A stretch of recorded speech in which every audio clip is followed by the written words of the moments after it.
this morning on the 29th of December, 5th of January, sorry, yes, 5th of January. Yeah. 23. Right, I'm going to read out the protocol as I usually do.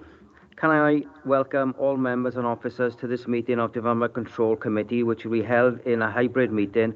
The meeting will be being recorded and will be available via the Council's website.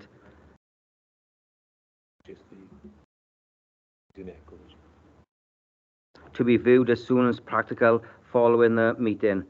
Everyone participating in this meeting will be accessible to this meeting either from the Council chamber or from remote locations. Please could everybody ensure that their mobile phones are switched off or on silent mode. Members will receive an electronic copy of the agenda, and I will ask officers to present a summary of the key points for the record. The agenda can be viewed on the Council's website. Members and officers will be speaking at various points during the meeting, and those speaking may switch their microphones and, where remote, their cameras on at that point. But I would ask that, with the exception of myself as chairperson, at all other times, you keep your cameras and microphones switched off, as this might help minimize any background noise and interference to ensure the connection remains as stable as possible. Whether in the chamber or remote, if any member or officers wish to raise a point or question, they should press the hands up icon on the screen at the top right hand side of the Microsoft Teams window, and I will come to you in order I receive requests. Please lower your hands once you are finished speaking. The chat button will be disabled for this meeting. In the event of a vote, I will ask Democratic Service officers to call out the names of each member present availability who can vote for, against, or abstain. The legal officer will then read out the result of the vote. Please note you use your microphone until you're invited to do so. Officers from Democratic Services will be supporting this meeting and will be monitoring the use of the microphones throughout the meeting, and when necessary will mute if not being used. I would also ask officers to introduce themselves as and when invited to speak during the course of the meeting. You should also ensure your microphones and cameras are switched off and not in use. I will now proceed to the agenda. Apologies for absence. I've had two, Councillor Tony Barrow and Councillor Simon Griffiths. Has anybody else got any apologies? No? Okay then, thank you for that. Number 2 on your agenda is declarations of interest. Has anybody got any, please? Everybody's silent, so no on that. Okay. Number 3, to confirm the date Sorry, of... Chair, got my hand up. Sorry, hang a second. Sorry, yes. Councillor Hughes, sorry. Carry on, Councillor Hughes. Okay, thank you, Chair. I'd like to declare a personal and prejudicial interest on item P/22/85/RLX, as objector is a relative, and another objector I know the family extremely well and was employed by the objector's father prior to becoming a councillor. So I will leave the meeting and not take part in the vote. Okay, thank you for that. Anybody else want to declare interest? No? Oh, Councillor Bennett? Yes, Chair, I need to declare an interest in the, a personal interest actually in item, prejudicial interest in the item relating to Ward Jones, as I know the family. Okay. Item, that's item 8. Yeah. Yep. Got that? Okay. Yeah, that's prejudicial, sorry. Yeah. Prejudicial. Yep, got Yeah. Okay, thank you, Councillor Bennett. Anybody else? No? Okay, then we'll move on then to site visits. To confirm the date of Wednesday, the 8th of February for proposed site inspections arising from the meeting or identified in advance of the meeting by myself. Number 4, public speakers. We have 3 public speakers. Councillor Unwin, Mr. Nelson and Mr. Kelly. Sorry, Chair. I'm just going through that, okay? Yeah, I beg your pardon. All right. So, pardon. okay. The amendment sheet, number 5.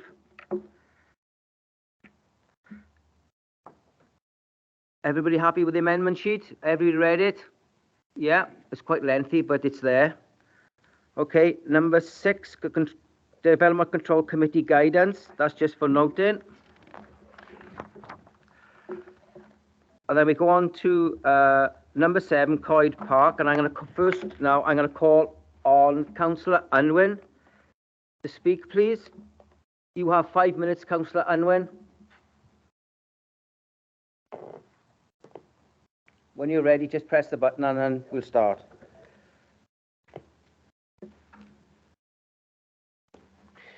Good morning. I welcome the opportunity to speak on behalf of Bridgend Town Council on what is a long, protracted and complex building site situated wholly within the Newcastle Conservation Area. Numerous comments and suggestions from the Town Council are well documented in the main report, so I will not repeat them. Rather, I wish to highlight and seek further comment and clarification on 3 points. 1, the final agreement for the majority of HGVs to enter and leave via the Park Street access is most welcome. The main bone of contention rests with the internal site route for these vehicles. It has been suggested that a more direct route inside the western side of the boundary would have been the best solution for all concerned, but this is thought not possible due to what appears premature constructions in its path. For all DC members, could this suggestion be explained more fully and why it has not been adopted as the best alternative? Secondly, on internal site wheel washing facilities, would it be possible to include a small facility close to the Walters Road access when this becomes available? This could be a simple tank and standpipe with hand brushes available for smaller vans and cars that may use this access point. There may be a protracted timescale for the building of the 9 dwellings to the rear of the site, and it will doubtless be a lengthy period before full and final surfacing of the internal highway is completed. So hence mud deposits may occur over a long period. The third and final point I wish to make, can the means and methods of controlling arrivals and departures of the HGV deliveries be further explained, as a fully robust method of control needs to be in place and fully implemented? I trust that members will take on board those 3 points that I've raised, and I trust that due consideration may be given to them. I thank you, Chair, members and officers, for your consideration. Thank you. Thank you, Councillor Unwin. I'll go as they are on my paper. Mr. Nelson, you are next, please.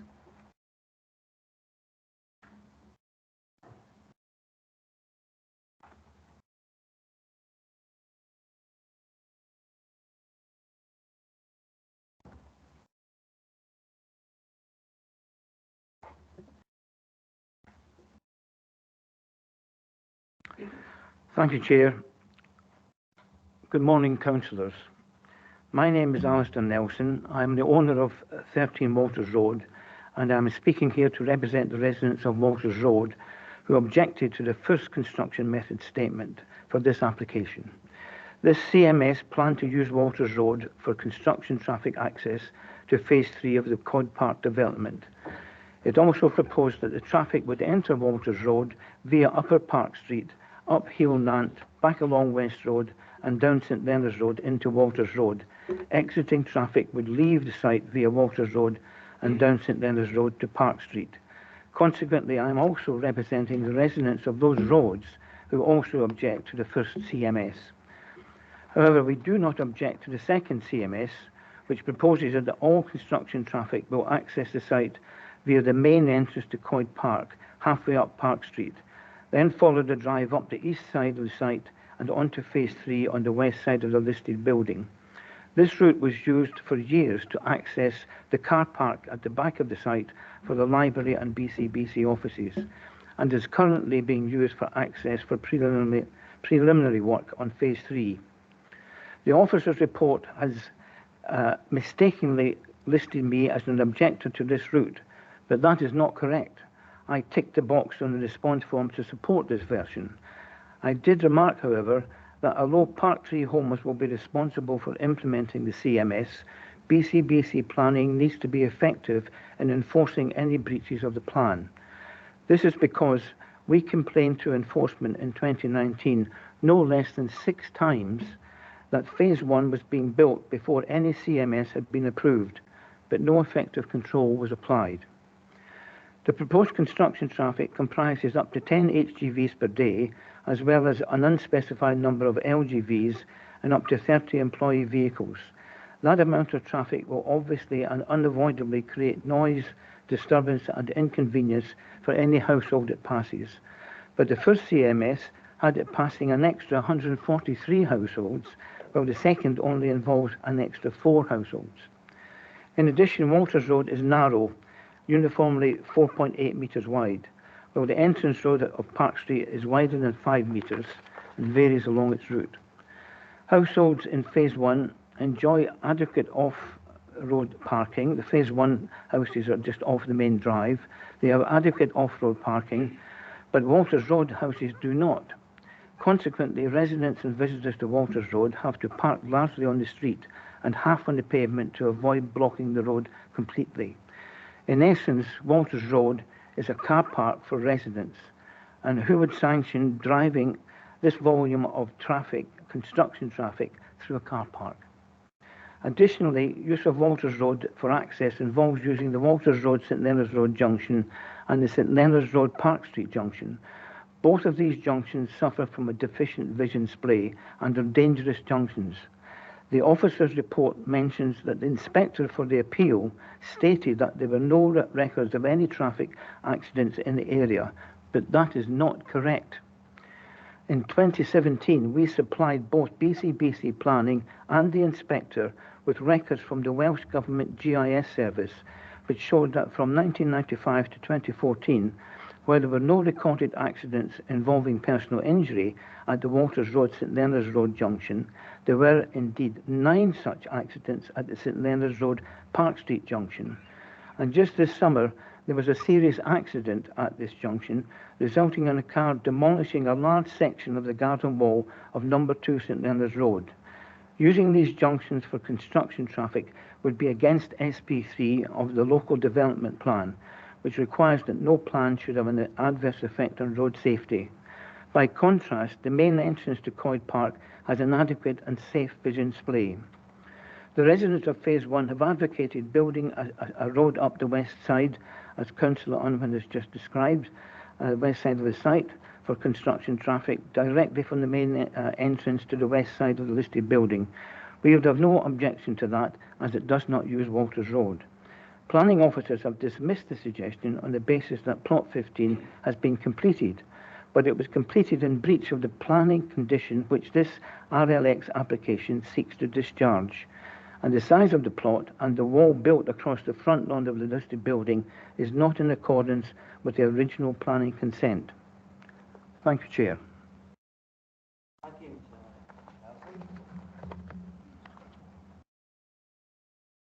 Mr. Kelly, I'll call you now, please. You have 5 minutes.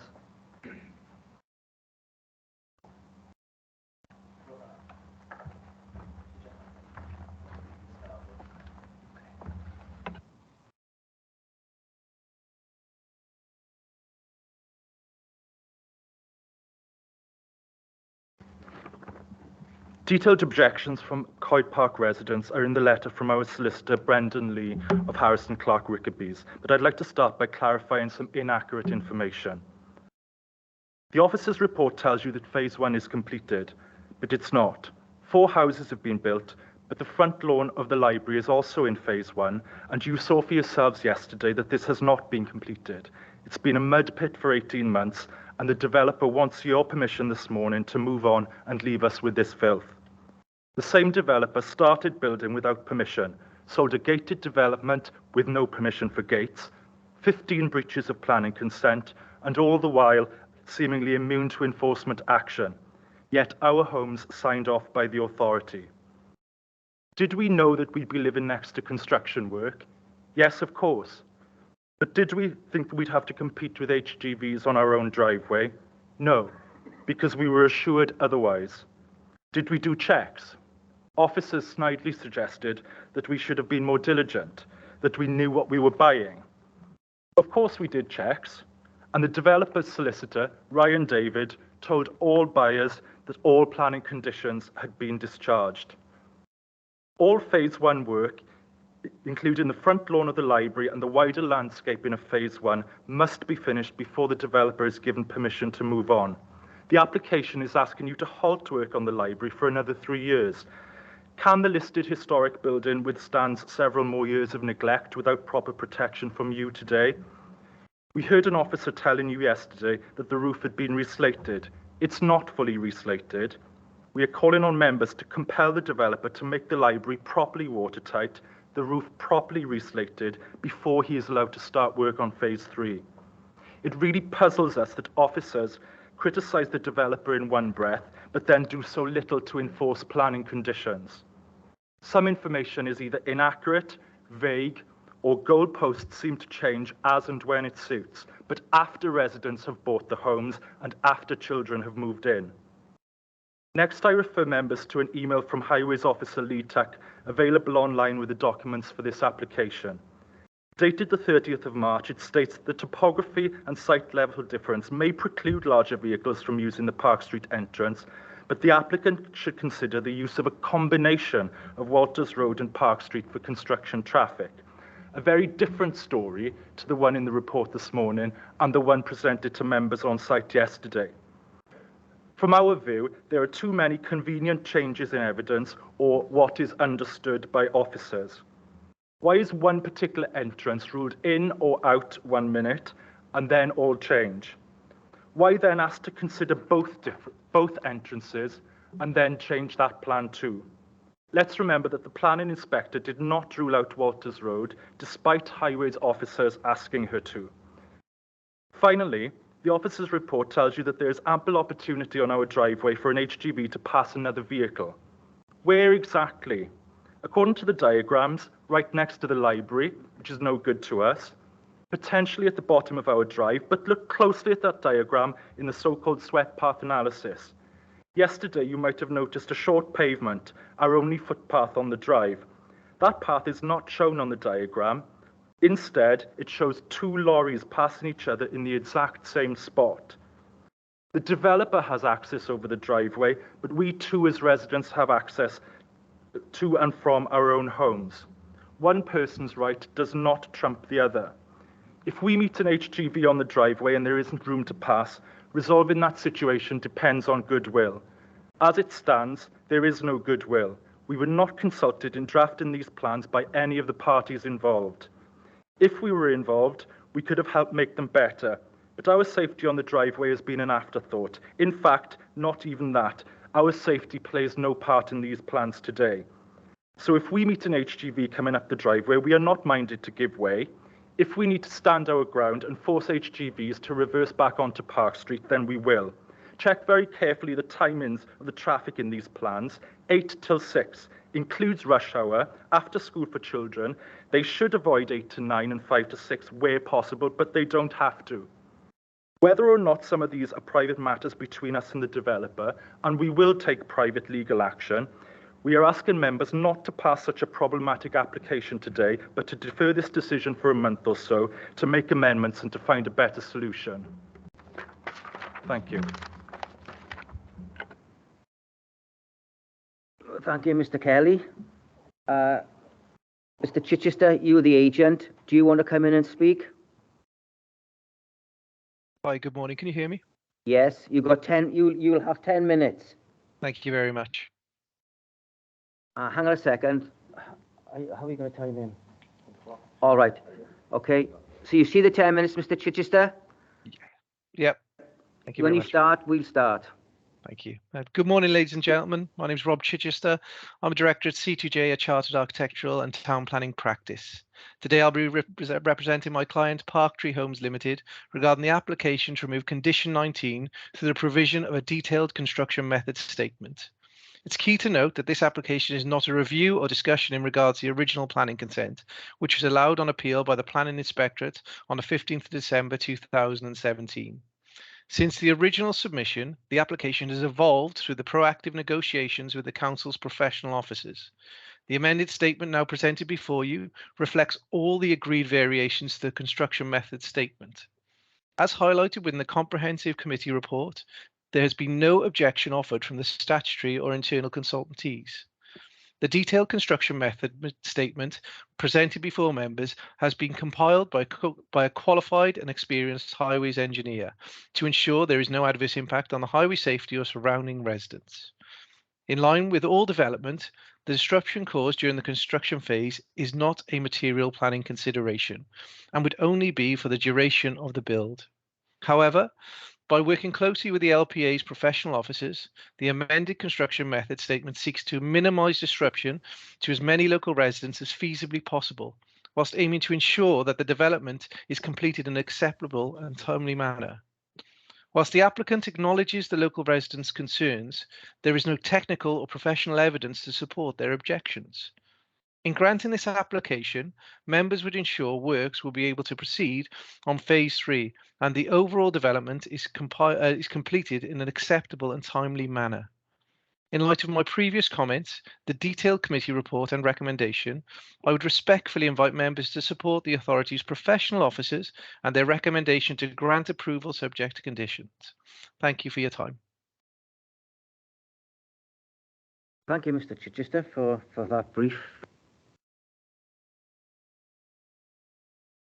Can I ask now the officer, Rod, to come in with a summary of the development, please?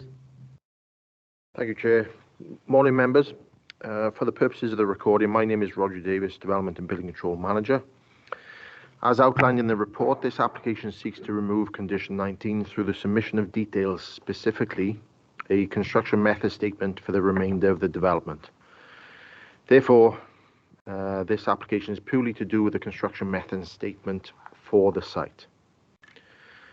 Phase 1 of the wider development has been completed and works to the listed building as part of the Phase 2 of the scheme have also commenced.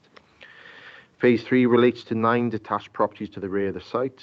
These properties will eventually be accessed via Walters Road to the west of the site. The original submission suggested that construction traffic would use the cul-de-sac at Walters Road. This was on the basis that the 4 houses constructed in Phase 1 were occupied, the topography and levels were more suitable, the fact that works to convert, refurbish and extend the listed building had commenced, and in order to safeguard the listed building. The northern access via West Road was also considered, but this only allows a pedestrian right of access over a private driveway. The use of Walters Road would have required construction vehicles to be no larger than 10 metres in length and 2.5 metres in width, and the hours of access would have been limited to between 10 a.m. and 3 p.m. to avoid conflict with school children and traffic managed through a delivery booking system, a banks person, and a specific route for access and egress.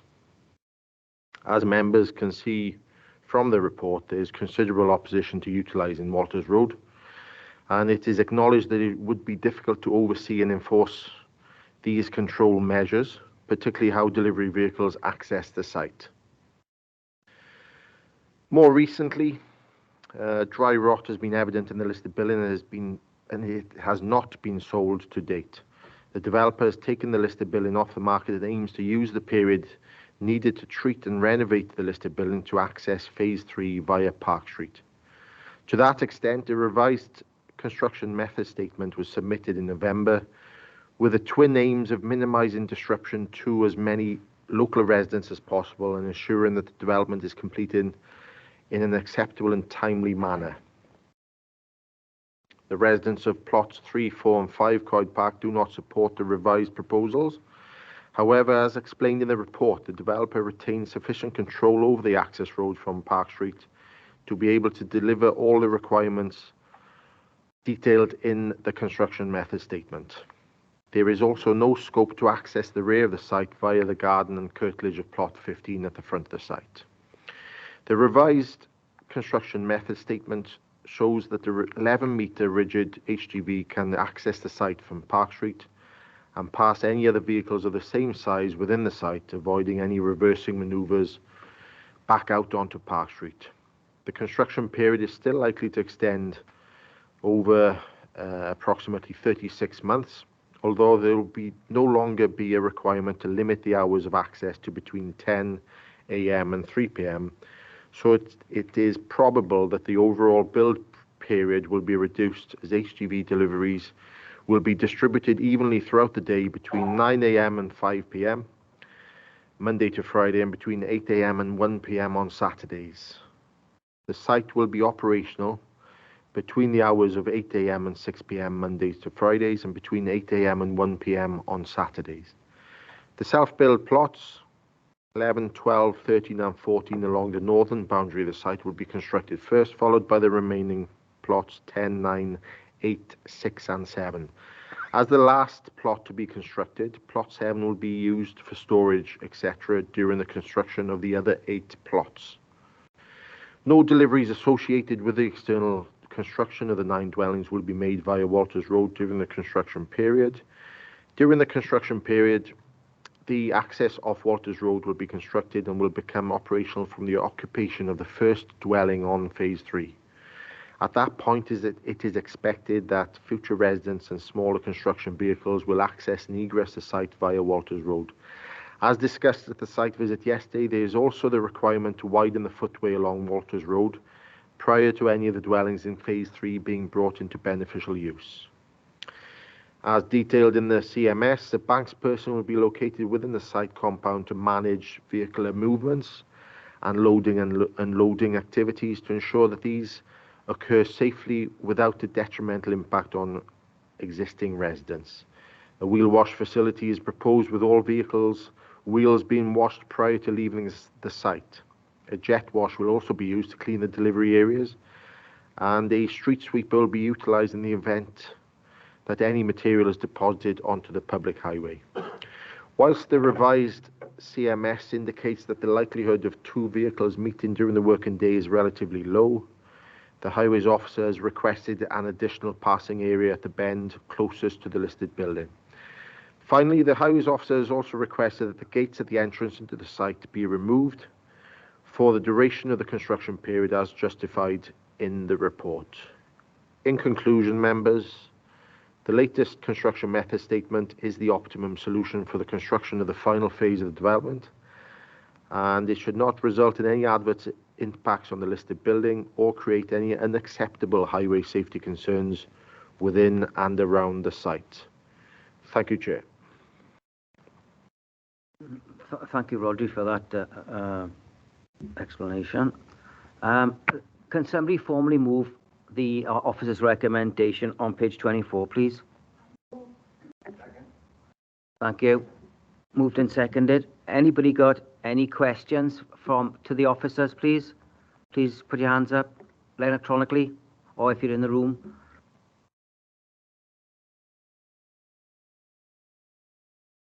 Councillor Clark, you're first. Thank you, Chair. Can I first thank the officers for the site visit yesterday? I think it's always beneficial to have a site visit.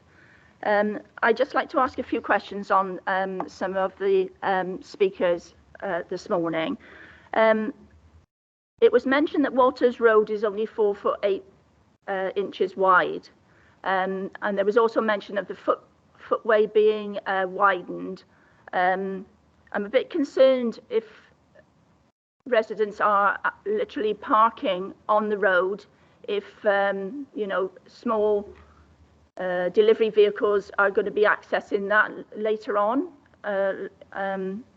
So is the road going to be widened, or is it just the footpath? And the other question, I might as well say them both. I did mention yesterday about HGVs turning up at certain times, and could they be restricted, if you like, for tie-ins? And I note now that they're allowed to turn up between 9 and 5 Monday to Friday, and 8 in the morning till 1 o'clock on a Saturday.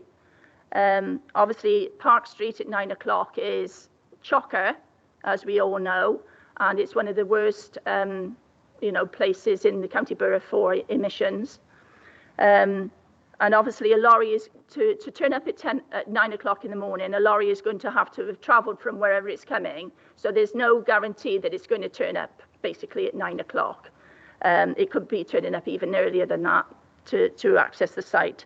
So I would like to see a restriction on that, I've got to be honest, and move it from 9 o'clock to later, even if it's 9:30, 10. I think 9 o'clock is far too early to have HGVs turning up on Park Street. Those are my two questions at the moment. Thank you.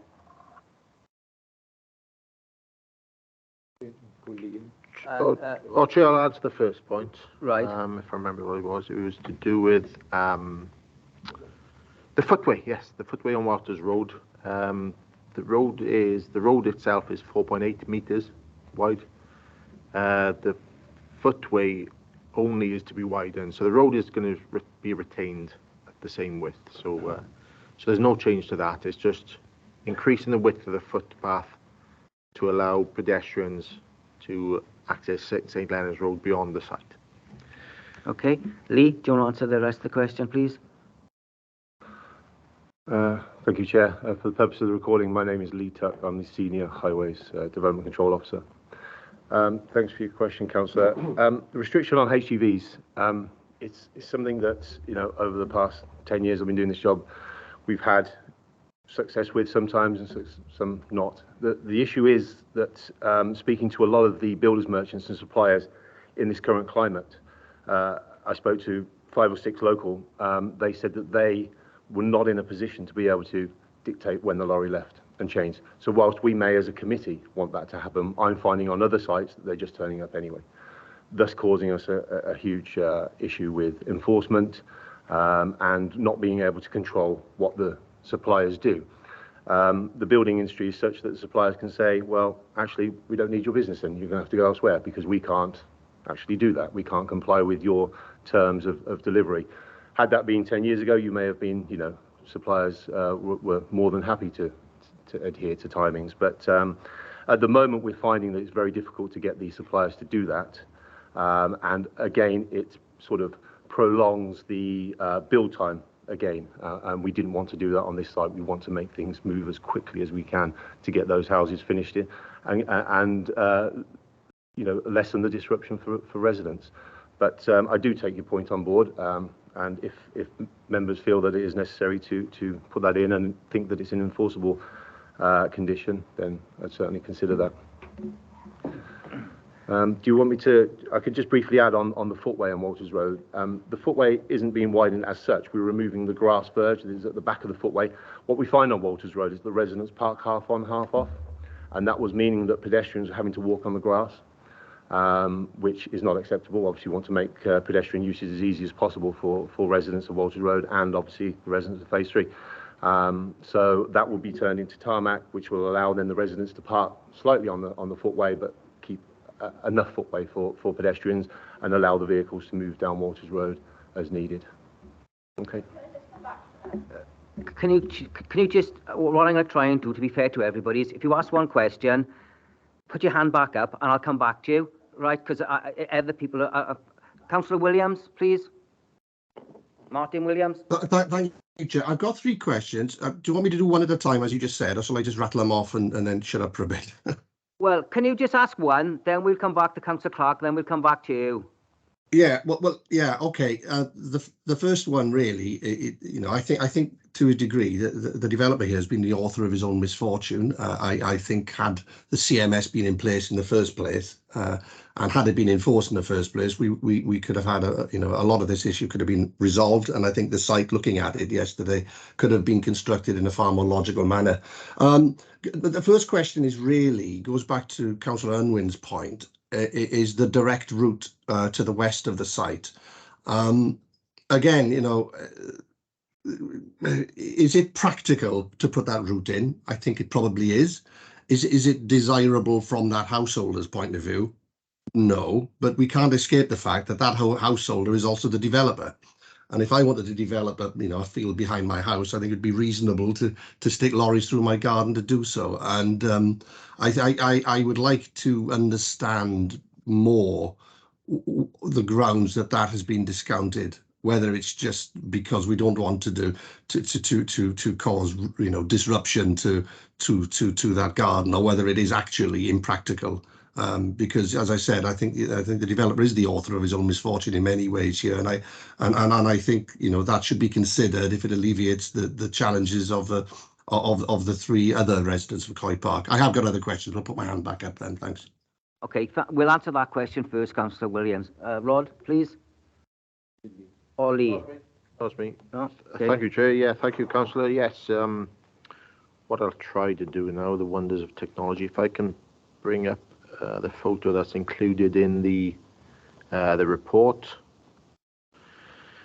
Can everyone see that? I'm trying to make it a bit bigger. Basically, what you're suggesting here, Councillor, is using the 2 seconds.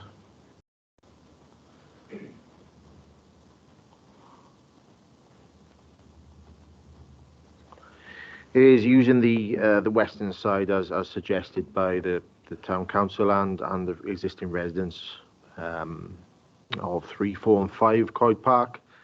So you're talking about taking it up western end here, straight through up into phase 3. What we've got issues there, we've got trees, formal garden laid out, and obviously this is part of the demise of plot number 15, which is occupied in the same way as 3, 4 and 5 are. But the difference with this property, or this option, would be you'd be taking it through someone's current curtilage rather than in front of them, and in terms of the access road. So really that's why this has been discounted as a potential route through.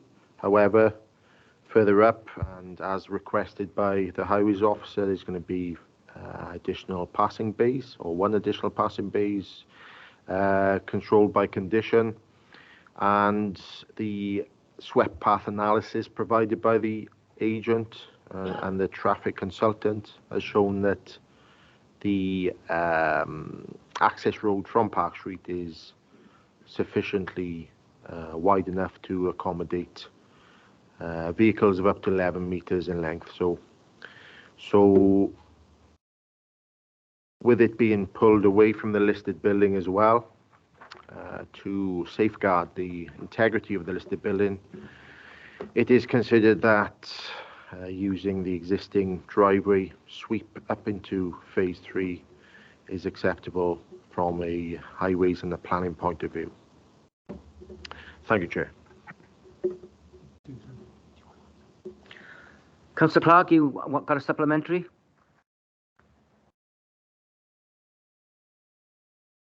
Yes, thank you. I wanted to ask the officer's opinion on phase 1. Apparently it's been said that it's been completed, but one of the objectors did mention that it hasn't actually been completed because of the lawn that is meant to be laid. So I'd like to know the officers, give advice on that, please. Okay, Rod? Yeah, thanks, Councillor. Yes, it's the 3 houses have been, well, the 4 houses are part of phase 1 have been constructed. Okay, there's need to eventually finish the landscaping of the whole site, but that's not just related to the 4 houses. There is a condition, you will have noticed in the committee report, that originally this application related to not only the construction method statement, but also to the landscaping of the site, which was as well a pre-commencement condition.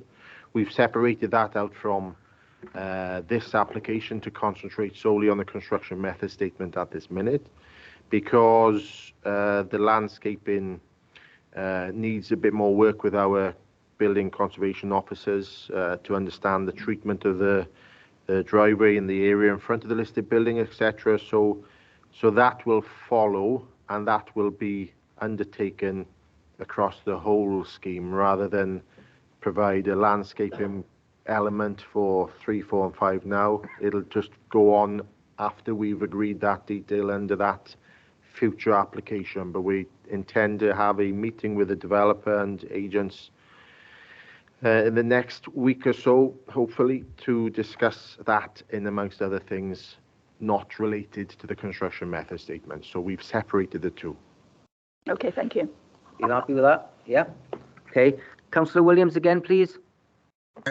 Thank you, Chair. This relates to phase 3, and we haven't got proper references, but in the construction management plan or the proposed one, hang on, we've got 3.110, but then it's bullet points. So it's the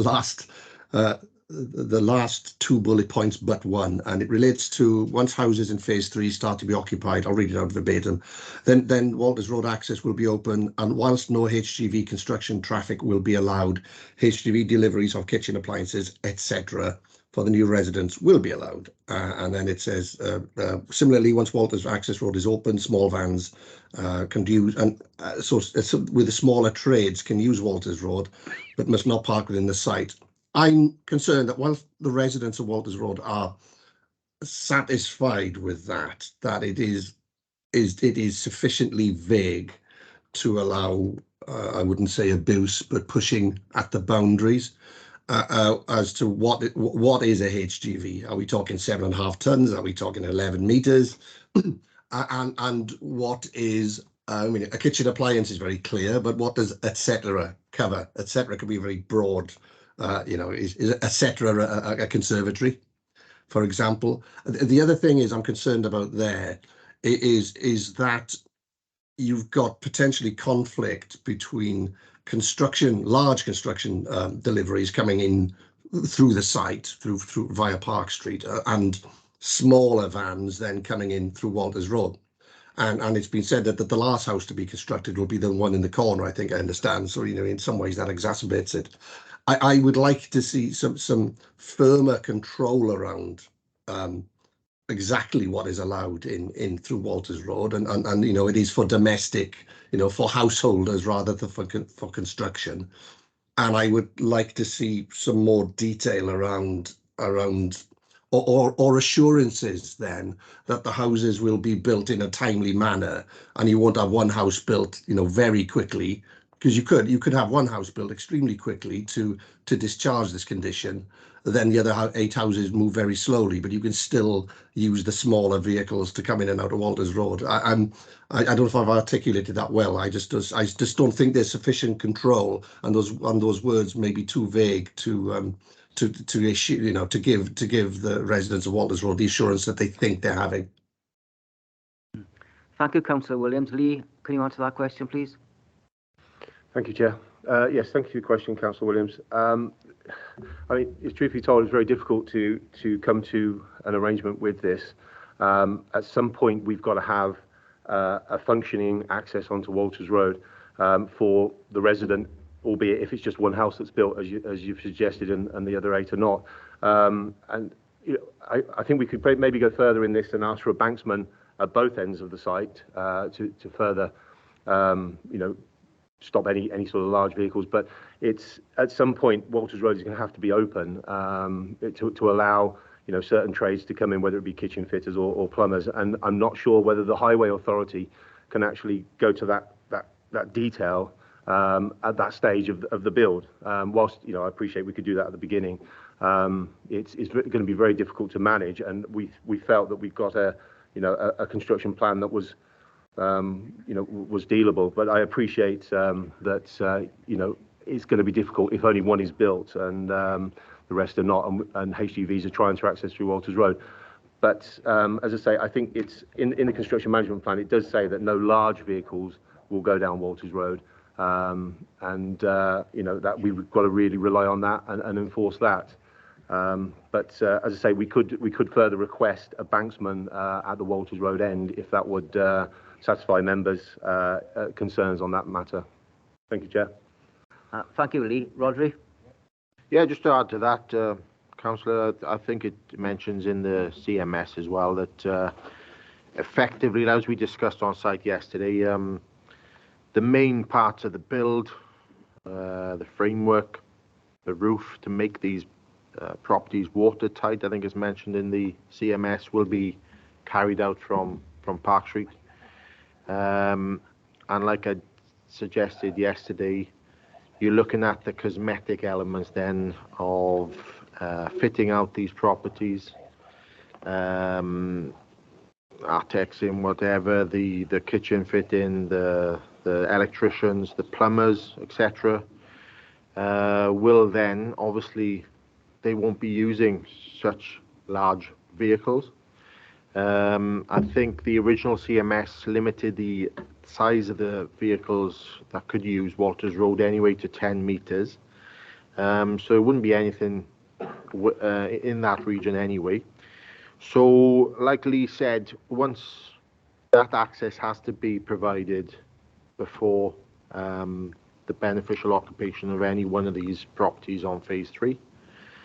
And then after that, it'll be a case of, I can foresee potentially some of the smaller trades using Walters Road as a direct access into that, because they'll have a right to. It's a part of the highway, but also the Park Street, whatever needs to be done to complete the heavy lifting, for want of a better phrase, of the phase 3 will be using Park Street. So that should appease, hopefully, the residents of Walters Road.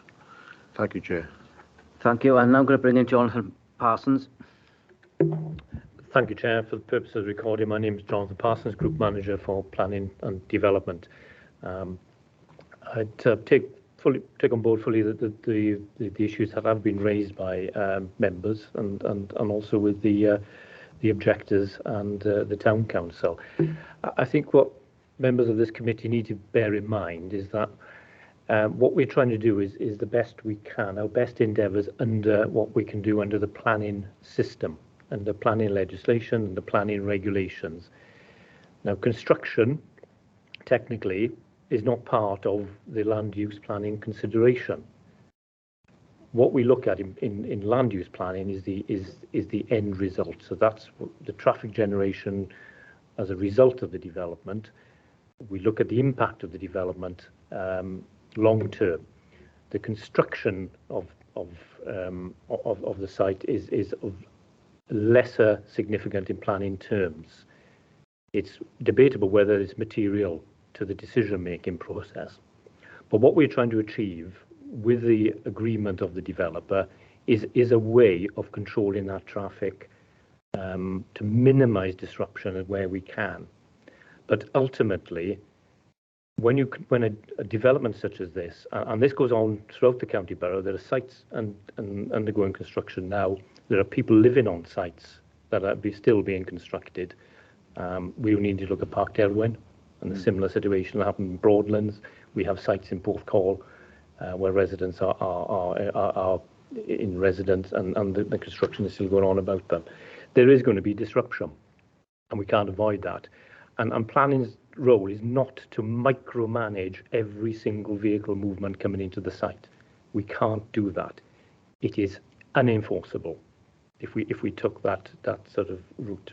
But what we're trying to do is have a mutual agreement with the developer that best manages that situation, and hopefully this will keep the disruption to a minimum. I'm very mindful that there are residents on the site as well at the moment, and I do sympathise with their predicament that yes, you are going to be close to construction work for some time, but we are trying to minimise that disruption and that risk to yourselves. But we've also got officers here today have mentioned, well, every vehicle has a right to use the highway. Planning can't stop vehicles using the highway. We've talked about timings for deliveries, and Lee has mentioned that, well, if the firm that's supplying the materials are up against the clock, they will deliver it. Otherwise, they'll take that business elsewhere. Now, we're talking to local firms here, local businesses, money's going into the local economy. It's not for planning to disrupt that or try to seek to control that. We're not in the business of micromanaging construction of sites.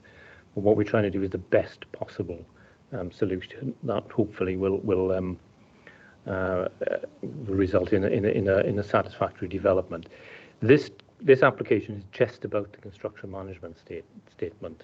This is what it's all. This meeting today is only to decide that, and this is the best possible position that we've achieved over months of negotiation with the applicant and the applicant's agent. This is it. We don't want the site to remain undeveloped for an indefinable period of time.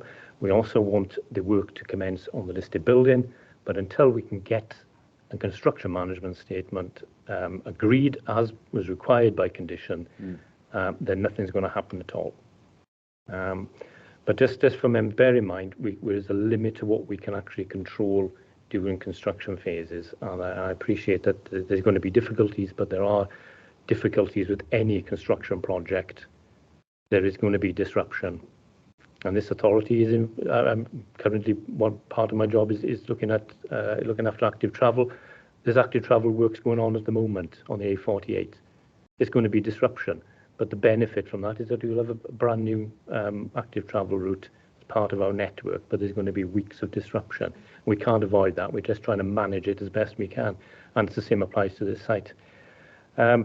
Chair, I think if there's any members got inquiries on the listed building side, I know we do have on the call, we do have our listed building and conservation team with us. If any members do have any queries on that, then we can certainly bring them in. But just to bring back to focus, this is all about the construction management statement. Okay, and it's getting the best possible scheme that we can agree with the developer. Thank you, Chair. Okay, thank you. Has anybody got any questions? Yeah, I can see that, but I'm just going on what Jonathan said first about the listed building. Councillor Clark. Thank you. Could I ask? I know it was mentioned yesterday that obviously the building will be protected from the construction traffic. What method will be used there? Yes, thank you, Councillor. Yes, it's the actual route is going to be pulled away from the front of the building to allow that buffer zone effectively, so there's no risk of it damaging the listed building, either through direct impacts or vibration. And where the developer will put up a hoarding as well in front of that, just to make sure that it's not going to have an impact on the particular characteristics and features of that listed building. And how high will that hoarding be? Cool. I think it's mentioned in the CMS. If you give me 2 minutes, Councillor, I'll come back to you on that point. Okay, if you could do that then, Rod. Councillor Harrington, please, you have been waiting patiently. Thank you, Chair. Very patient person. A concern of mine is, as mentioned yesterday with the construction traffic, the gates were going to be removed to allow easier access for the trucks to come in and out, which is quite understandable, and these will be stored and reinstalled at a later date. I also see there is a pedestrian gate to the side of that, but there is no path for the residents. Now, this would include a postman if they were walking up delivering. We do have a duty of care for pedestrians. Is there any plan to put the path in alongside that road? Because if the trucks are coming in and out of that road, obviously they do have blind spots. Pedestrians are not aware of these blind spots, and if there's no path, they're going to have to walk on the road. And that's my question. Thank you. Thank you, Councillor Hassan. Lee, can you answer that, please? Thank you, Chair. Yeah, thank you, Councillor Harrison, for that question.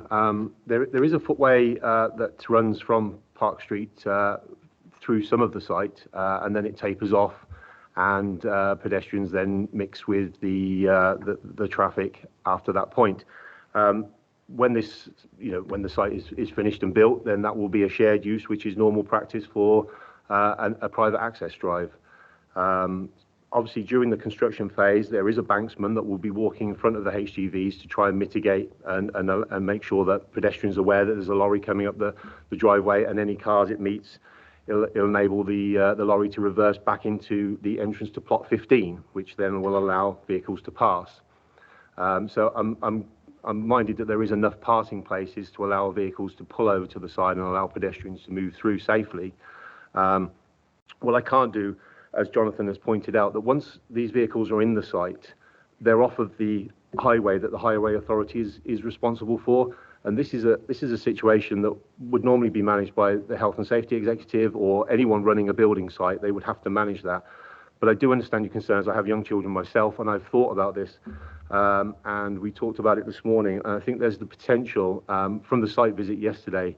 The developer has already taken some curbs out on the left-hand side of the access road as you go up towards the listed building. I think if a few more curbs were removed, we may be able to put a pedestrian refuge down on the right-hand side as you're walking up the driveway, so that pedestrians are protected during the construction period. Obviously, once that's ended, then it will return to a shared use driveway, which is normal practice for small developments, for pedestrians and cars to mix in this slow speed environment. But I do appreciate that during the construction, so if members are minded to do that, I can sort of add that into the CMS after this point, so that barriers can be erected along that right-hand side for the duration of the construction. Thank you, Chair. Thank you for that answer. Thank you. Yes, can Rod, do you want to answer Councillor Clark's point, please? Yes, I found the reference in the report. I'll just display it. Full height timber hoarding, and the second paragraph there. The hoarding will be provided to ensure protection of adjacent footways, highways and properties from any damage caused by the construction activities on site. So that'll be the same hoarding in front of the listed building. Thank you, Chair. It doesn't actually say what height it's going to be, though, does it? No, it doesn't. Full height. Full height, what, 6 foot? How tall are you, Councillor? We'll it's a sort of thing, you know, it's more of a measure to protect any accidental damage to the front porch of the listed building, but it's to give that final protection. There's going to be enough of a gap between vehicles and that, but just to give it a visual, I suppose, block up against the listed building, so there's no accidents can occur to that building. Okay. Councillor Hughes, please. Martin Hughes. Thank you, Chair.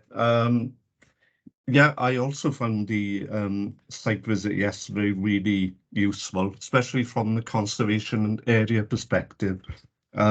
Regarding the listed building, I understand it's a Grade 2 building. Comment was made yesterday that there's been some problem with dry rot there, which has put back the work, the construction work that was intended. Also, one of the residents, Chair, did mention about the roofing aspect on that building, so it'd be interesting to have some comment about that. Also, the area is covered by a number of trees, most of which I would understand would be covered by the tree preservation order. It's just a question about whether that preservation order covers all of the trees or just a select few. Thanks. Thank you, Councillor Hughes. What I'll do now, I'll ask Claire, the officer regarding that, to come in and give you an up-to-date on what's happening. Oh, Moira, sorry. Okay. Moira. Good morning, members. Regarding the roof, at the moment, there's only been remedial repairs. The roof hasn't been reslated in its entirety. There've just been patch repairs. Most important repair at the moment has been to the chimney stack, and that's been undertaken, following quite a rigorous methodology. Obviously the the new slates for the roof repairs, because not all of the roof is going to be replaced, but the slates have been sourced, and that's taken quite some time to actually to undertake that. But there is additional works to be done. There's also been new timbers scarfed into the roof structure, which are supporting the new slates and any repaired slates. Regarding the dry rot, we are due to meet with the developer, hopefully within the next fortnight, to go over again an updated methodology of how they're going to address the dry rot, which was evident when the building was originally sold. So we can certainly come back to committee and give them updated information on that. But the most important part for all those involved in construction will understand that the roof and making the building watertight is essential for any other works that are going to take place either inside. So we'll be addressing those first. We will be meeting with the building owner and going through all issues that pertain to the listed building, and a faithful repair as is appropriate, and any alterations or departures from the existing listed building consent need to be addressed, and new application will have to be made. So we can certainly come back to committee and give you an update on that position if you would so like us to do. Thank you for that update. And yes, perhaps that would be nice if you could do that. Councillor Clark? Of course.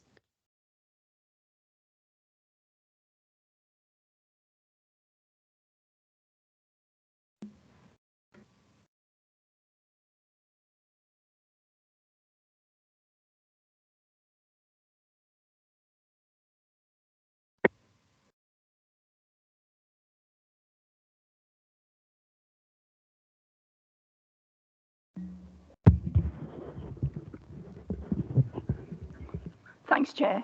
Can you hear me? Yes, yes. I understand that it's a 36-month build now for completion of the site. Am I accurate in that?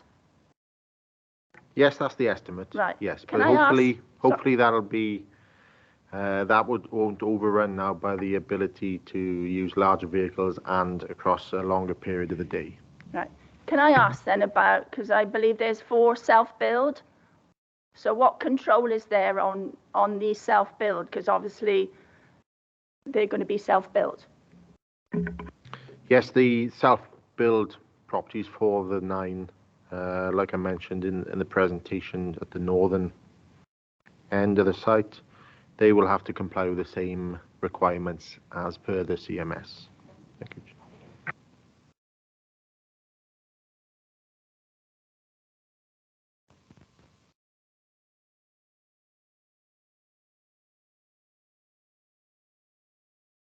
Councillor Hughes, we're going to come back to you with the TPO answer. Rod, please. Yes, thank you, Chair. Thank you, Councillor, for the query on the TPOs. Yes, there are various protected trees across the site, the majority of which are going to be incorporated within the development. If I pull up a plan of the site. Oh. Hang on, 2 seconds. Here we go. So, can everyone see that? Yeah. So you're looking at the new entrance off Walters Road coming in, accommodating so these TPO trees as you're going in. TPO trees are around the boundary being retained. Some new planting, but as I mentioned earlier, the landscaping, which originally formed part of this application, has been basically separated out, so we can look at that in greater detail going forward to provide a resolution to the landscaping of the entire site, which will incorporate the retention of the TPO trees as much as possible. I'm aware that one of these trees, I think on the side of the property on on Walters Road there that sides onto the site. I understand that one of them split in the high winds relatively recently, and that's had to be felled because of the extent of the damage to it. But otherwise, the developer will attempt to retain and protect. And there is a condition on during the construction works that the retained trees have to be protected during the construction period. Thank you, Chair. Does that answer your question, Councillor Hughes? Yes, thank you, Chair. Thank you. Councillor Martin Williams, you've asked 2 of your 3 questions. Do you want to come back and ask your 3rd question? I'm trying to be fair. Yeah, thank you, Chair. Sorry, I'm pressing the wrong button there. Yeah, I'd almost sort of semi-forgotten the question. No, what it was a response really to what I think it was Councillor Clark said at the beginning, and the officer saying about restricting delivery times. I think we should. I know it's not. I know it's not always easy, and I know particularly when you're dealing with larger organizations, they can decline the business should they wish. But I think we should try, and I think it should be a condition that we restrict delivery times to something outside rush hour or outside, particularly outside school run, to give the residents within Coy Park the opportunity or the opportunity to get in and out with less chance of meeting HGVs. And of course, you know, if the developer can't comply with that, then, you know, his defence would be in the face of any enforcement. His defence could be, you know, presentation that it's not practical or that there was no alternative. So, you know, it's not a restraint of trade or anything like that. What this committee would then be saying is we want you to avoid these hours for delivery. And of course, were he not able to because of circumstance, he could present that as a defence. But I do think that we should attempt to do that. Rob, who's going to answer that? I'll answer that if I may. Yeah, yes. Like I said, originally with the convoluted route, I think I might get used to sharing things. Right, with a convoluted route that was previously suggested with the. There you go. With the original CMS, we were going to try and direct drivers of all origins via West Road at the north of the site to enter the site via St Leonard's Road and into the site via Walters Road. And then egress would be out of Walters Road, back out onto St Leonard's Road, where the wonderful junction on St Leonard's Road, and back out A473 Park Street, back into town and wherever thereafter. So this would have had more of an impact, I'd say, on potentially the school runs, etc., the route that children take to walk to schools north of the site. Whereas in this instance, you're looking at wholly using the entrance off Park Street. So it's a main road, a road that okay, there's lots of traffic onto it in and out of Bridgend, but with removing the gates and allowing a bit of space, enough space for vehicles to come in off the highway, there shouldn't be any disruption to the traffic on the road more than is currently.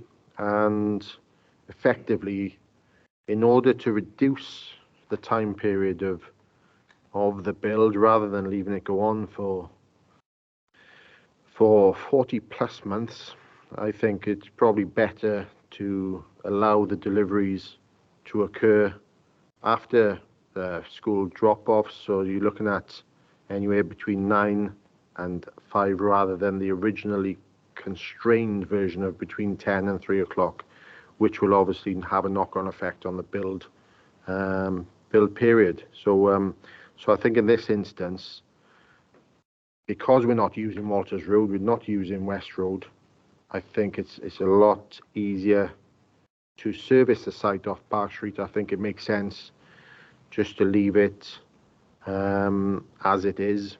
Thank you, Chair. Jonathan, you want to come in? Oh, sorry, I'm just going to ask for a clarification. Sorry, you may not need any further questioning then. Sorry, is that okay, Chair? Yes, yes. If it's So did you say, and if I've missed it in the CMS, apologies. So are we saying that deliveries are prohibited prior to 9 o'clock under this new CMS? Yes, that's it. That is what. If that's the case, I CMS kind of take my question back because I think that covers what my concern was. Okay, that's it. Thank you, Chair. Councillor Clark? No? Okay. Jonathan? No. No? Thank you, Chair. I've got nothing further to add. Just to sort of reiterate what I've said previously about this is the best possible solution that we've negotiated with the developer. And as I said, it's now on impossible to micromanage the construction phases of development such as this. But this construction statement is the result of a quite a prolonged period of discussion between the parties. Okay. Yeah. Okay. Thank you for that. I got no other. Councillor Clark, you just in time.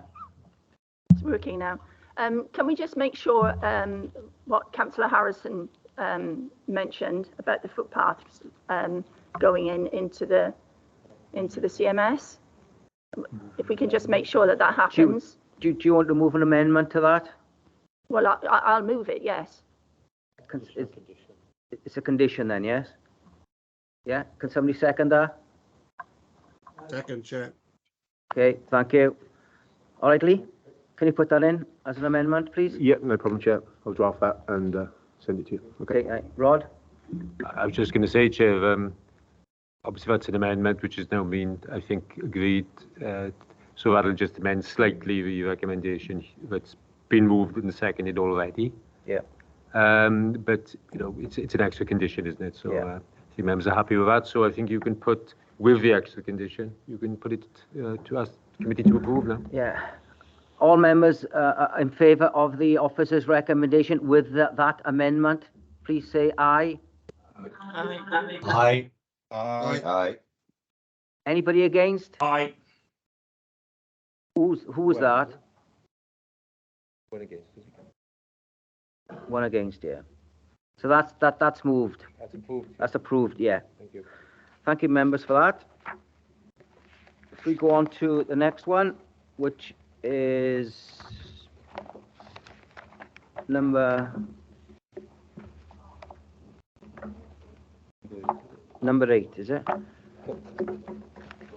Yeah, we need to get Councillor Delahou's back. Yeah. Because she Councillor... cleared on that one. Yeah. I think Mark's going to sort it. Can we just wait, members, while Mark sorts out Councillor Hughes to come back in?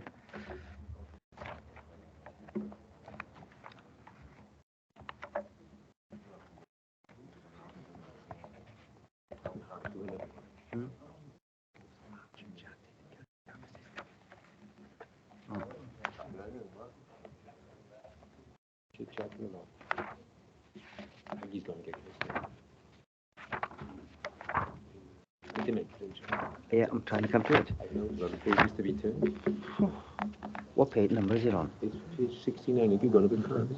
No, no, that's a decision. That's yeah, 69. Yeah, 69. There you are. Right, okay. We're doing a glossy rewash in now.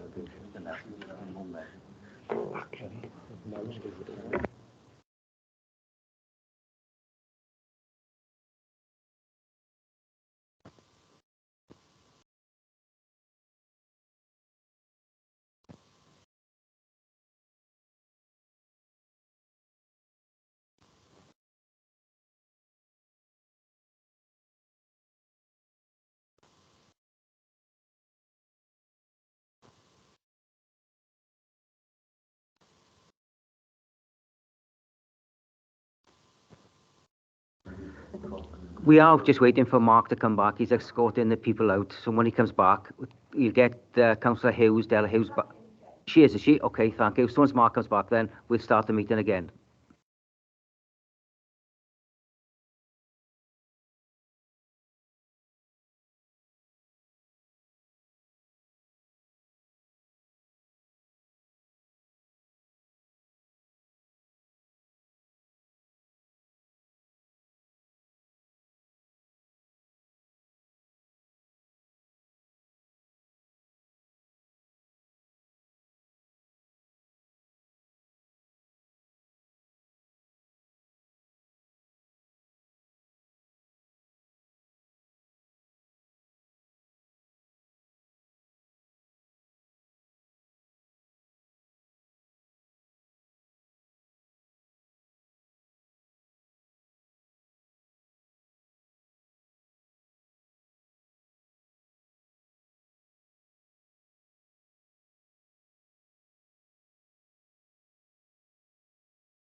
Thank you, members. Mark's back in the room now. So we'll go to item 8, Ward Jones, and I'll hand you over to Phil, the officer taking it. Please, Phil. Thank you, Chair. For the purpose of the recording, I'm Phil Thomas, and the Principal Planning Officer that's been asked to process this application, which was submitted under Section 73 of the Act to seek to vary and remove a number of the planning conditions imposed on an earlier consent, and in doing so, allowing for some partial site use changes. To assist members, I'll just, if I can, put an aerial view of the site on screen. So,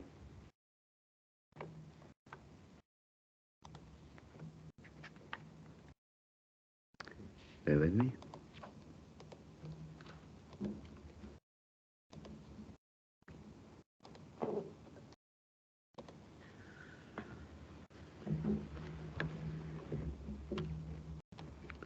Right, hopefully that's there for you to see. Members of the site visit panel and Councillor Capros, local member for Bracklow East and Coitridge-Low, had the opportunity to visit the site yesterday, and we're grateful for their attendance. Just a reminder for members, the site is on Waterton Industrial Estate. If I can just use the cursor just to outline basically the site. As I said, on Waterton Industrial Estate, on land allocated and protected for employment development within uses B1, B2 and B8 of the use class order, and protected under policy REG 1-8 of the Bridgend Local Development Plan. It lies to the rear of an existing block of commercial units that front Horsefair Road. The eastern boundary is defined by a line of trees, some fencing, and just beyond it is Nantgana, a small stream. Beyond this boundary to the road is the road that runs from Horsefair Road to the village of Trost, and beyond that, the open countryside and agricultural land. Measured from Ordnance Survey plans, the nearest property, Four River Court, is some 44 metres from the site. This is a relatively new development, with the more established properties on Park Newydd, some 130 metres from the southern boundary of the application site. To the west of the development area is the Royal Mail Depot and various commercial uses, which normal part of an industrial estate. The report before you members lists all the conditions that are subject to change under the terms of this application, and I will just detail the main changes for you. Condition 2 of the previous consent details the specified uses, their defined areas, and includes controls on those uses, including hours of operation, etc. Area 4 is where the new use is currently taking place. Used previously consented for the storage of vans is now being used by a local consumer services company specialised in fitting and repairing fibre optics. The site is used as a base, and an office accommodation is there along with an amenity block. Areas around the buildings are used for parking of vehicles and the storage of equipment. Originally, it was intended that this business would operate until 2300 hours, but that is no longer required by the company, and the operating hours on this area will be unchanged and will be between 700 hours and 1900 hours Mondays to Friday, 800 hours and 1700 hours weekends and bank holidays. Area 5 is where the next change. Perhaps if I can just put the layout plan up, that might help members. Bear with me.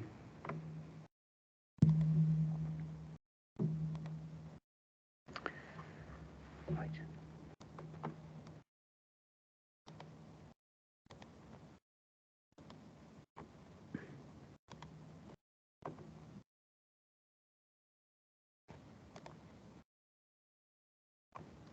Technology, eh?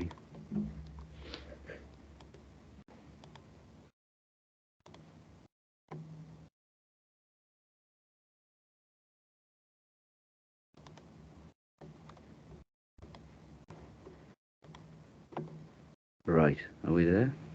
We are, brilliant, excellent, excellent. Area 5 on the plan, next, let's deal with that. The site layout has been amended such that Area 5 will now incorporate Area 6. Previously used and approved for the storage of brand new vehicles, the enlarged Area 5 will now be used for the storage of caravans, camper vans, motorhomes, and all steel storage containers. It is intended that access to the site will be allowed between 0700 hours to 2300 hours on any day. This is different to the previous consent that had only allowed it between 7 and 7 at night. Condition 8 is the other major condition that's been changed by, or proposed to be changed by this application. It originally required the agreement and implementation of a landscaping scheme consisting of a line of trees and hedges on the eastern boundary of areas 2 and 3.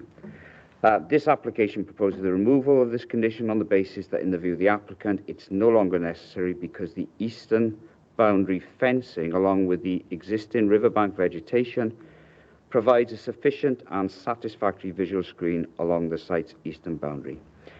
Other changes to conditions 3, 4 and 16 are less significant and are proposed in recognition that the required boundary fencing around areas 2 and 3 has been erected and will be retained. Condition 16, which related to the car storage operation, is no longer required. It was a delivery management plan, so that's now not necessary because that use is gone. Members will note in the report that it's been subject to extensive and repeat consultations. We've gone back to residents and community councils when changes to plans have been made, and you will note the detailed objections from Coitridge Lower Community Council and Llangown Community Council, which is in the Vale of Glamorgan. Those comments have been reproduced in full for your consideration. Consultees to the application have offered no objections to the scheme, subject to the imposition of planning conditions. Residents of the village of Tros have offered objections to this application, and their comments are summarised on pages 77 and 78. The main concerns generally align with the main issues of the determination of the application, and again they're detailed for you members on the bottom of page 79. Before I just go through them quickly, one of the consistent issues is the fact that this is another retrospective application, and the community councils made reference to the fact that previous committee had indicated their frustrations that they were having repeat retrospective applications on this site. We did pass that on to the applicant through his agent, but ultimately, if an application is completed correctly and properly submitted, be it in retrospect or not, we have a duty to determine it and ultimately test that application as whether it is acceptable against all material planning considerations and policies. So, turning to those firstly, the principles of what they're doing on site. Basically, as I said, the site's allocated for employment purposes for commercial development. All the uses, both existing and new, in terms of the changed uses on site, they all accord with those policies, and that's been recognised in the previous consents on site. Probably the key issue is the impact on the amenity residents and, in this instance, the impact of biodiversity interests on site. Based on the representations received from residents and the community councils, the main concerns regarding the operations in Area 4 relate to the intended hours of business, the lighting, the toilet facilities, and the potential for any other uses to be operating from that site as requested by the applicant. As stated earlier, it was initially proposed that the Area 4 would operate until 11 o'clock at night, but that's no longer required, so that isn't an issue, and I think that matter has been addressed by the application. Lighting has been installed, and the detail of that is in the report. All the lights face downwards, with none directly facing towards Tros. Toilets on site comprise a portaloo. There were concerns here because historically this site had been used as a bit of an overspill parking area by the Hermes depot, which is on Horsefair Road, now Every. But that use has ceased and has been no longer on site, obviously because it's now occupied by a new business. The flexibility to allow other uses to occupy Area 4 is not going to be agreed as part of this application. We will be consenting the use that's currently on site. The extended Area 5, based on the representations received again from the residents of the Community Council, I think the main concern here is the hours of operation, because Area 5 is the one that is closest to the community of Troyes. So that has been a concern. Now, there's a slight anomaly on the fact that you've got steel storage containers on 6C on the plan, members. They currently are able to access those steel storage containers between 7 and 11 at night. So it would be a little bit of an anomaly if we were to retain a condition that's allowed Area 5 and the steel storage containers and caravans to be operated at a different time when you basically got people coming through to go to the steel storage containers at the lateness of the hour. To be honest, our colleagues in Shared Regulatory Services looked at this quite carefully, and despite the fact that you've got a number of uses, caravans, camper vans, the incidences of these taking place where people access this site late at night are few and far between. And to be honest, we take the view that the impact on the residents is really minimal. And again, you've just got to backtrack a little bit and remember this is land allocated for commercial development. The introduction of some flexibility into the storage options from Area 5 does go somewhat against the controls that the LPA have forced across this site previously, because the developer wants the choice to be able to remove some caravans and put more steel storage containers depending on market conditions. Not quite happy just to let that go away, as it were, uncontrolled, but what we've done is imposed a condition that will basically require the developer to agree with us as officers if new storage containers are brought to the site, so that we will have some control on where they will go. Rather than just letting them do it as it were off their own back, there will be a requirement to go through that process with us. From the representations received, one of the main objections is the relaxation of Condition 8, and as I said, that's that area of tree planting and landscaping along areas 2 and 3. We've fought hard on this one, to be honest, and I've been kind of consistently wanting to hold on to something here, but if I'm being absolutely honest, and being to the site even, oh gosh, December, when you look at the eastern boundary from the east, from the road and from the field alongside, the trees and the sort of riverside vegetation do provide a screen along there. And with the existing boundary treatment, in all honesty, I think it's going to be very, very difficult to sustain an argument on a sort of visual basis. However, landscaping provides two functions. It has a biodiversity interest, and we are required, as you know, under Section 6 of the Environment Act, to achieve biodiversity gains on almost all applications. So we thought, well, if we're omitting the landscaping, how would we achieve the biodiversity gains if we're going to lose it? Well, there are other opportunities. You can look at biodiversity enhancements in many different ways. You can look at bat boxes, bird boxes, and other measures. We've also got conditions on the consent that retain existing trees on site and require any trees that are felled to be replaced. So we've got measures in place. So we've put a condition on that will look for biodiversity enhancements to be agreed with us within a set time frame within the conditions there. Implications on highway safety, Rob will answer any questions on that, but that's been carefully considered in terms of the new uses, the reconfigured uses, and ultimately we've looked at the existing access arrangements and content that they are sufficient and acceptable to serve these uses. Mindful, actually, members, that we did reject an application for a hot food takeaway just outside, no, actually within the site, using the gated access to this particular development. We were concerned about the operation and movement of vehicles. The inspector didn't go with us. They thought it was an acceptable development. So it's in some ways led us to look at that in a slightly different light in that access arrangement. Whilst we may have had some concerns about it, it's been deemed acceptable for their other uses. So in highway safety concerns, we're content with the development as we are with site drainage arrangements. So in conclusion, members, it's been a challenging site. There are objectives, but I think what we have before us is an arrangement on site that is acceptable. It accords with our policies, and I think it safeguards the amenity of residents, and we are getting these biodiversity enhancements through conditions. I have to apologise. I have an amendment that didn't get on the amendment sheet. It's a revision to Condition 2. I just want to add some wording in there just to tighten that up. So with members' agreement, I'd just like to add a further amendment to that, Chair, if that's okay. I'll prepare the wording accordingly and pass that to the relevant persons concerned. Thank you, Chair. Thank you. You can see the officer's recommendation. Yeah, can somebody move officer's recommendation? Second, please. Second. Thank you. Any questions on the officers?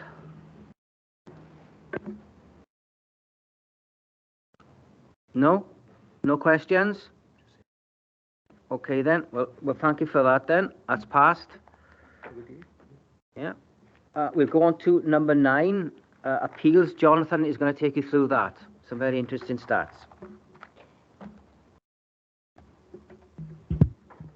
Thank you, Chair. I'll try to be as brief as possible on this. We've got other items following. We've had a sort of a plethora of appeal decisions and appeals submitted as well, actually. But we've had a few appeal decisions. I think that there's some in some of these decisions I think is worthy of mention, just for members' awareness. One of the decisions we've had is in relation to a Gypsy and Traveller pitch, and we'd initially refused planning consent on the basis that it was detrimental to countryside character, rural character. It was remote and unsustainable, and there were some highway safety and pedestrian safety concerns. However, the inspector did not agree with any of those points, and this went to a hearing, I believe. So it was a bit of a delay in bringing that forward due to operational difficulty during the pandemic.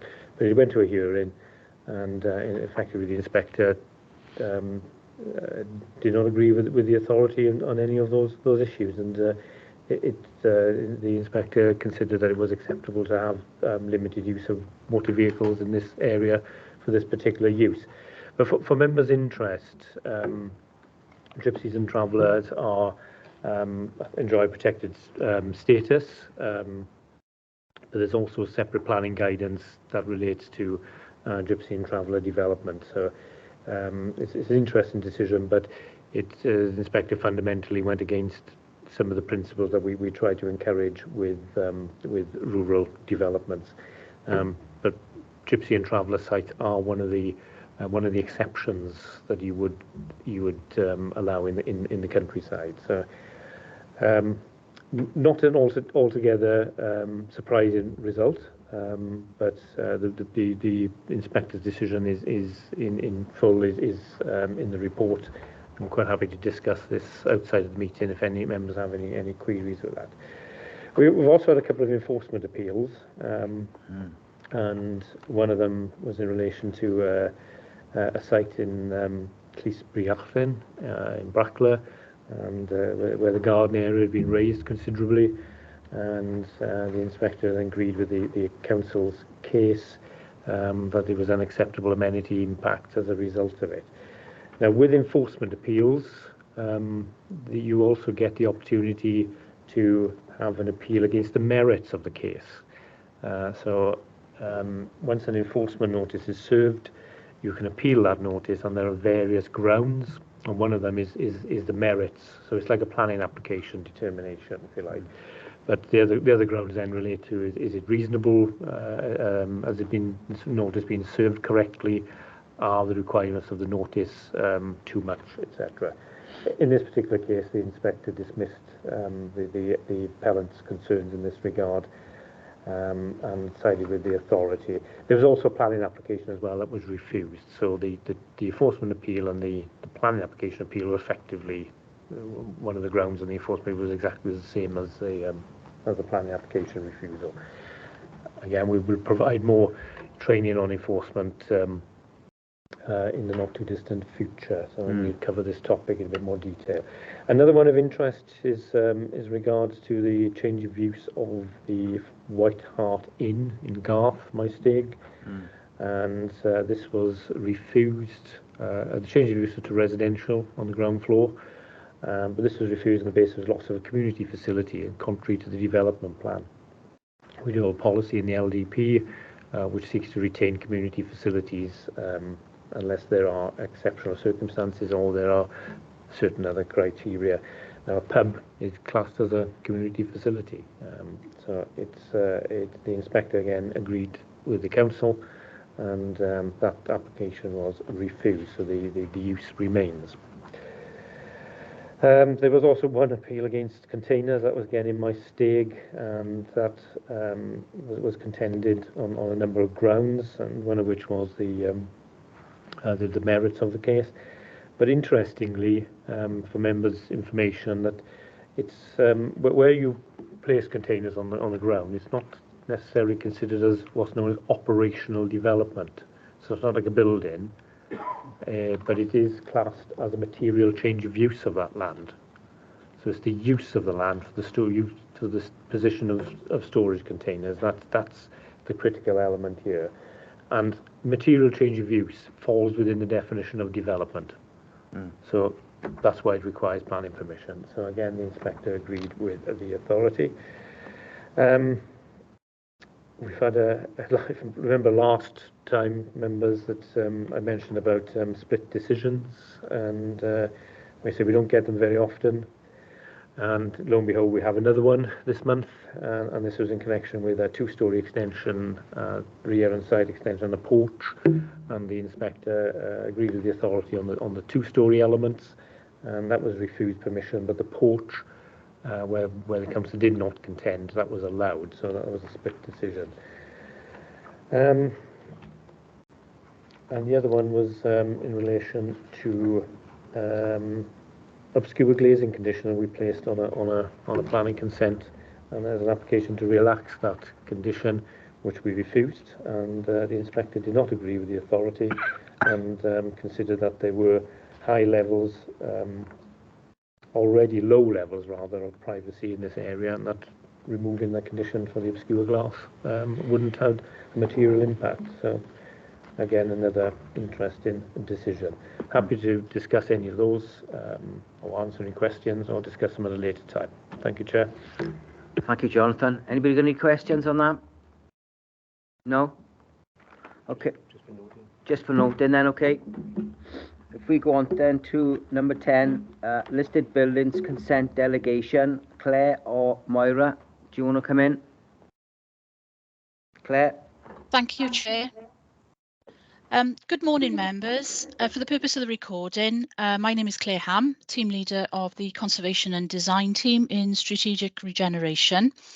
The purpose of the report today is to update members of this committee on the Council's application for listed building consent delegation, which was made following committee approval in March last year to CADW. Feedback has now been received from CADW and information provided on the next steps. Currently, as members are aware, this authority is required to notify Welsh ministers via CADW where they are minded to grant listed building consent. Welsh ministers can direct that certain categories of listed building consent need not be notified by a local authority, and currently this only applies to works to the interior of Grade 2 listed buildings. Following agreement by Development Control Committee in March 2022, an application was made to CADW to extend these arrangements to all Grade 2 buildings for both internal and external works, but not including demolition.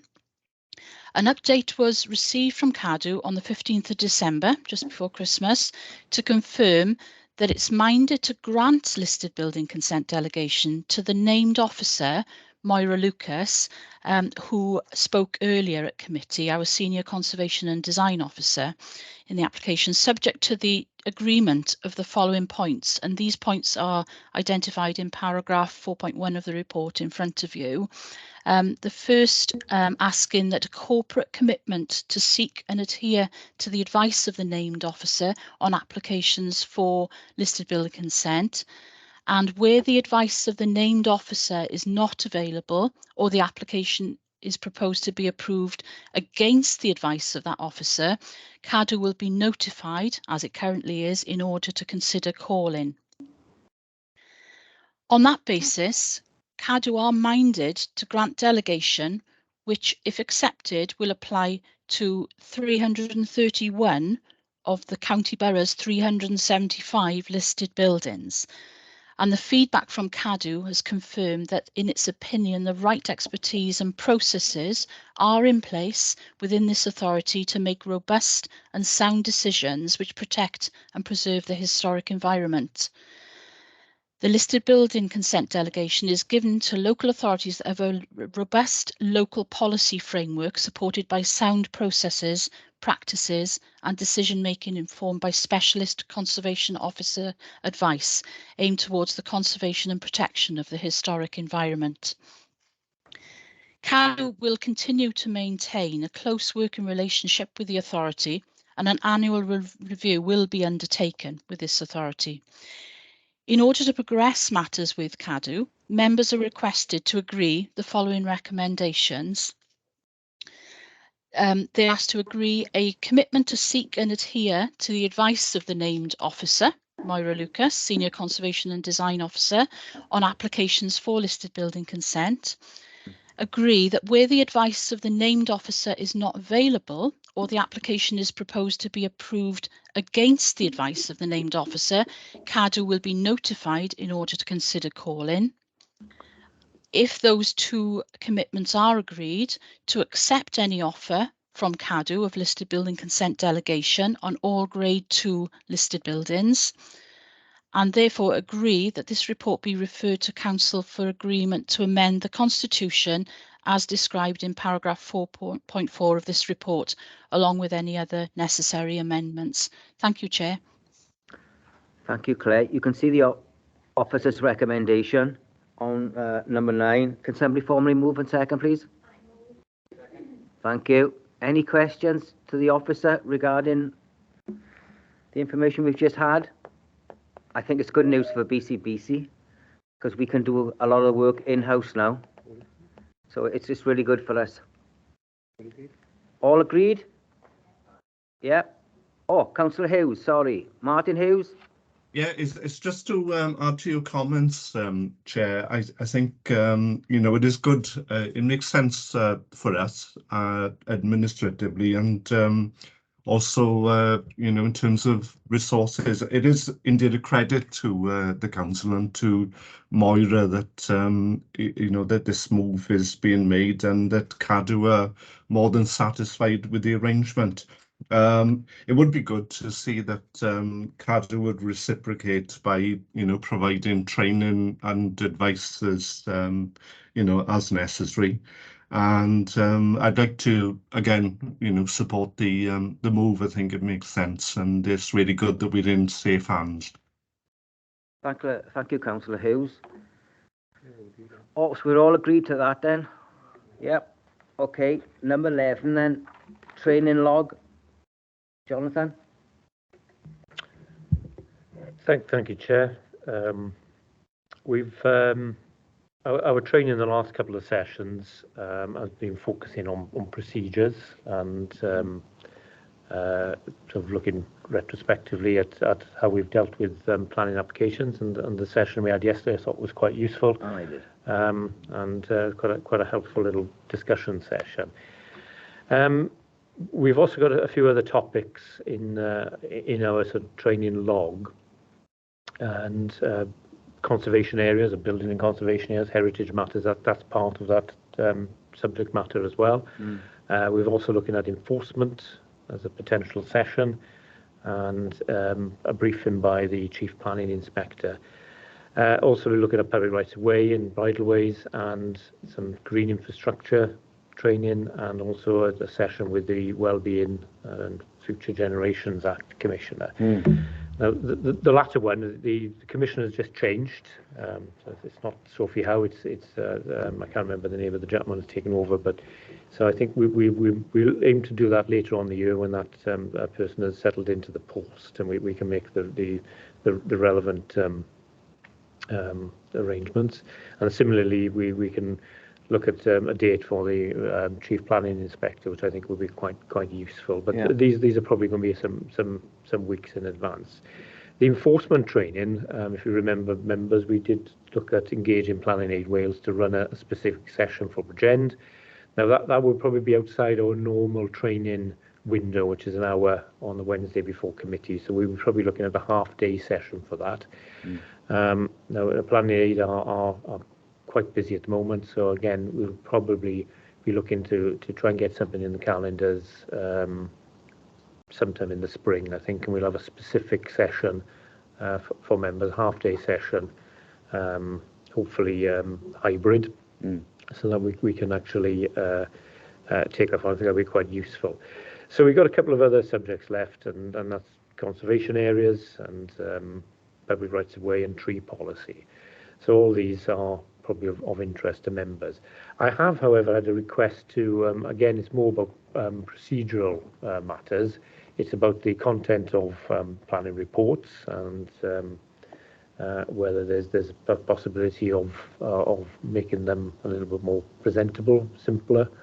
And if members are so minded, we could have another session, the next session, have another procedural session on how we present planning reports. And it's basically the information that you get when the planning report is issued. So it's should bear in mind it's not just members, it's members of the public are looking at this as well as other professionals. So if you want, Chair, we can set that up as a general discussion workshop session for next time. And then we'll get as well, we'll have a more detailed timeline for the other subjects by next planning committee as well. If members are happy. Please do, Jonathan. Okay, thank you, Chair. Okay, number 12, I haven't received any urgent items of business, so I will formally close the meeting and thank all members for attending this morning.